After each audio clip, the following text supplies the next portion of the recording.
تفہیم القرآن سید ابوالعلا مودودی سورہ الذاریات آیات 15 تا 19۔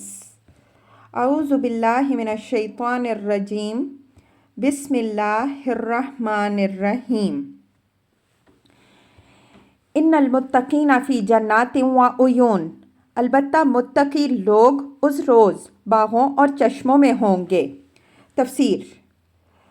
اس سیاق و سباق میں لفظ متقی صاف طور پر یہ معنی دے رہا ہے کہ اس سے مراد وہ لوگ ہیں جنہوں نے خدا کی کتاب اور اس کے رسول کی دی ہوئی خبر پر یقین لا کر آخرت کو مان لیا اور وہ رویہ اختیار کر لیا جو حیات اخروی کی کامیابی کے لیے انہیں بتایا گیا تھا، اور اس روش سے اجتناب کیا جس کے متعلق انہیں بتا دیا گیا تھا کہ یہ خدا کے عذاب میں مبتلا کرنے والی ہے۔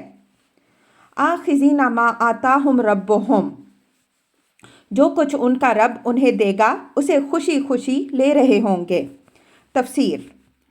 اصل الفاظ ہیں آخذین ما آتاہم ربہم، اور ان کا لفظی ترجمہ یہ ہے کہ لے رہے ہوں گے جو کچھ ان کے رب نے ان کو دیا ہوگا، لیکن موقع و محل کی مناسبت سے اس جگہ لینے کا مطلب محض لینا نہیں بلکہ خوشی خوشی لینا ہے، جیسے کچھ لوگوں کو ایک سخی داتا مٹھیاں بھر بھر کر انعام دے رہا ہو اور وہ لپک لپک کر اسے لے رہے ہوں۔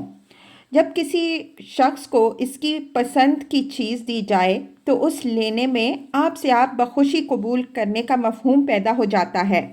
قرآن مجید میں ایک جگہ فرمایا گیا ہے کہ الم یعلموا ان اللہ هو یقبل التوبۃ عن عبادہ ویأخذ الصدقات۔ التوبہ آیت 104۔ کیا لوگ نہیں جانتے کہ وہ اللہ ہے جو اپنے بندوں سے توبہ قبول کرتا ہے اور صدقات لیتا ہے؟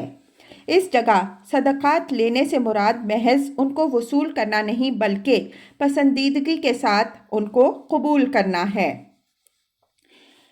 انہم کانوا قبل ذالک محسنین، وہ اس دن کے آنے سے پہلے نیکوکار تھے۔ کانوا قلیلا من اللیل ما یہجعون، راتوں کو کم ہی سوتے تھے۔ تفسیر۔ مفسرین کے ایک گروہ نے اس آیت کا مطلب یہ لیا ہے کہ کم ہی ایسا ہوتا تھا کہ وہ رات بھر سو کر گزار دیں اور اس کا کچھ نہ کچھ حصہ کم یا زیادہ ابتدائے شب میں یا وسط شب میں یا آخر شب میں جاگ کر اللہ تعالیٰ کی عبادت میں صرف نہ کریں۔ یہ تفسیر تھوڑے تھوڑے لفظی اختلافات کے ساتھ حضرات ابن عباس رضی اللہ عنہ، انس بن مالک رضی اللہ عنہ، محمد الباقر رحمہ اللہ، مطرف بن عبداللہ رحمہ اللہ، ابو العالیہ رحمہ اللہ، مجاہد رحمہ اللہ، قتادہ رحمہ اللہ، ربیع بن انس رحمہ اللہ وغیرہم سے منقول ہے۔ دوسرے گروہ نے اس کے معنی یہ بیان کیے ہیں کہ وہ اپنی راتوں کا زیادہ حصہ اللہ جل شانہ کی عبادت میں گزارتے تھے اور کم سوتے تھے۔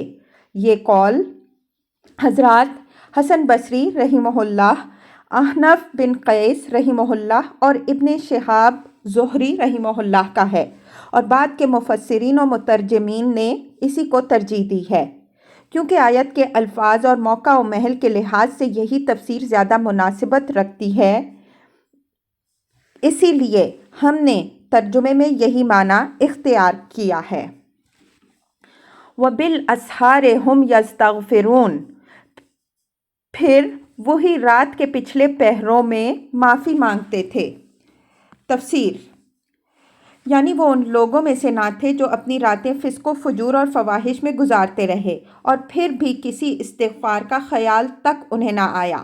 اس کے برعکس ان کا حال یہ تھا کہ رات کا اچھا خاصا حصہ عبادت الہی میں صرف کر دیتے تھے اور پھر بھی پچھلے پہروں میں اپنے رب کے حضور معافی مانگتے تھے کہ آپ کی بندگی کا جو حق ہم پر تھا اس کے ادا کرنے میں ہم سے تقصیر ہوئی۔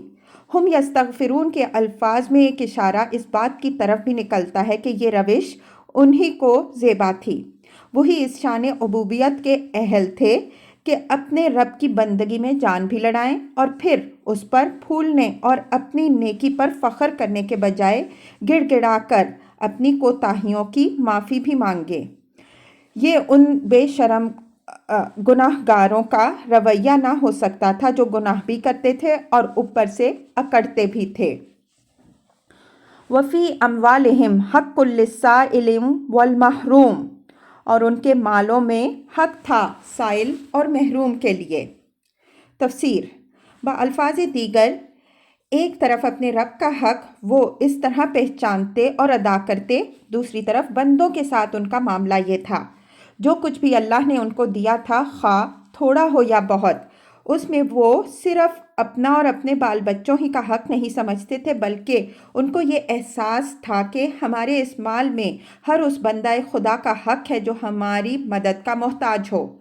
वो बंदों की मदद खैरात के तौर पर नहीं करते थे कि उस पर उनसे शुक्रिया के तालिब हों और उनको अपना ज़ेरे बार एहसान ठहराएं, बल्कि वो इसे उनका हक समझते थे और अपना फ़र्ज़ समझकर अदा करते थे। फिर उनकी ये खिदमत खल्क सिर्फ उन्हीं लोगों तक महदूद ना थी जो खुद साइल बनकर उनके पास मदद मांगने के लिए आते, बल्कि जिसके मुताल्लिक भी उनके इल्म में ये बात आ जाती थी कि वो अपनी रोज़ी पाने से महरूम रह गया है, उसकी मदद के लिए वो खुद बेचैन हो जाते थे।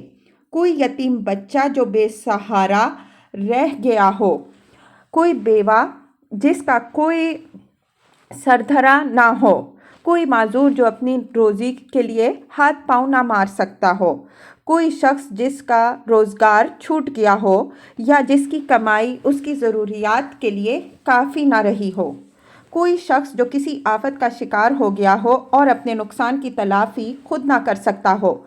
गर्ज़ कोई हाजतमंद ऐसा ना था जिसकी हालत उनके इल्म में आई हो और वो उसकी दस्तगीरी कर सकते हों और फिर भी उन्होंने इसका हक मानकर उसकी मदद करने से दरेग किया हो।